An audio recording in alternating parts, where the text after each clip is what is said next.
Legislative IQ. Increase your legislative intelligence with Florida's policy, budget, and campaign monitoring service. Subscribe today at legislativeiq.com.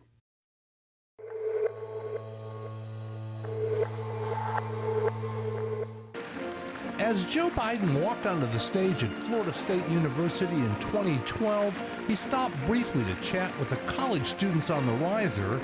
It was that same folksiness a few years earlier that put Democratic operative Steve Schale in the Biden camp after he'd taken his nephew to a Biden rally.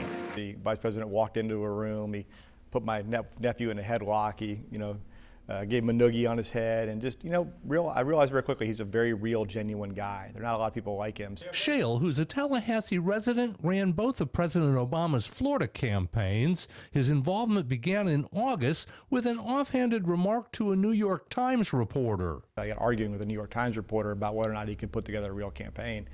That led to them reporting that I was a guy that thought he should run. Now Schale appears almost daily on national newscasts from CNN to Fox, pitching the vice president. Still early in the process. The president, without ever having talked to him about it. I'm actually looking forward to the first conversation I have with him. I imagine it's going to be pretty interesting. Yeah. And while Schale tells us he hasn't talked to the vice president personally, he does tell us that when he's sitting in this chair, he wonders if the vice president or his wife are watching, and if they like what he's saying, or if they want to throw something at the TV.